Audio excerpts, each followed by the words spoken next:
Alright, fuckers and fuckettes, now what you're looking at is an 83 Yamaha, or Honda VF750 Magna.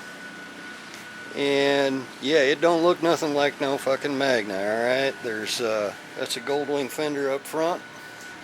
That's a gold wing fender on the back, but you know what? That shit bolts right on. And those ain't no Magna side covers neither. It's a Magna tank though. Magna engine too.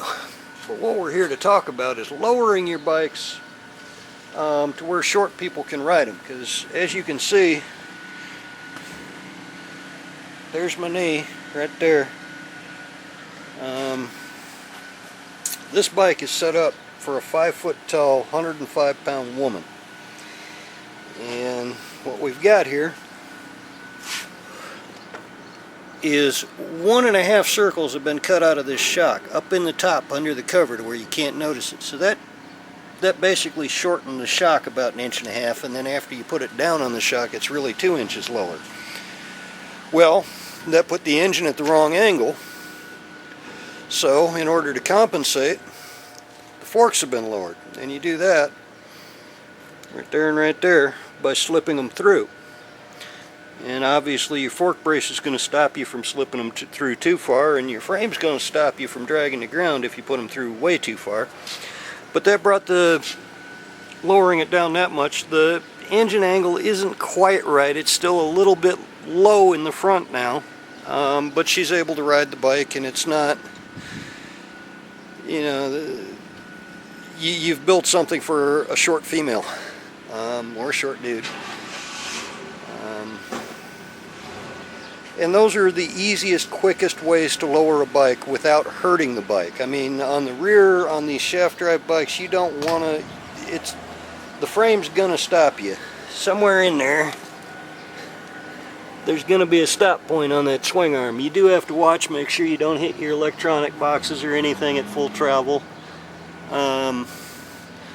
Most swing arms do have an upper stop. This one appears to not have it.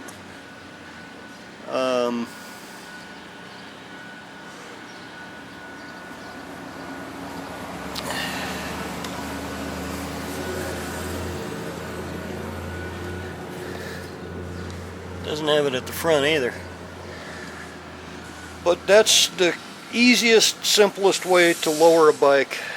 And like I say, you know, watch the basics. Make sure you're not smashing any electronics when you squat the frame, when you squat it all the way down to the bottom on the shocks. And up front, make sure you're not going to be dragging ass if you bring the forks down full travel. Make sure your frame's not hitting the ground.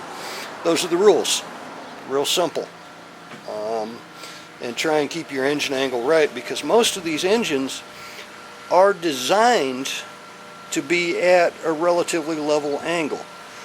You can go off a few degrees, but you know, I mean, probably more than 25-30 degrees is too much. And really, you know, 45 degrees would obviously be way too much. 25-30 is kind of pushing it on these V4s. Probably more like 20 on these V4s. And on an inline 4, generally you measure your stock height when it's on the ground on both wheels, front and back, and as long as your front didn't drop more than 1.5 inches difference from the back after you've lowered the bike, call it good. Measure from the same points front and back both times.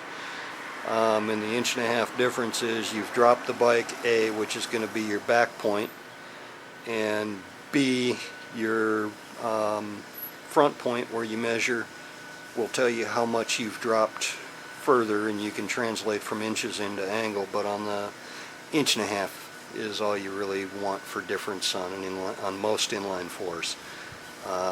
Something like some of the early Suzuki 2-stroke 3 cylinders, you don't want 1.5 inches. You want to stop at 1 inch, because otherwise you're going to get motor oil up in the 2-stroke part of it. Anyway, somebody's here, so we'll holler at y'all fuckers and fuckettes later.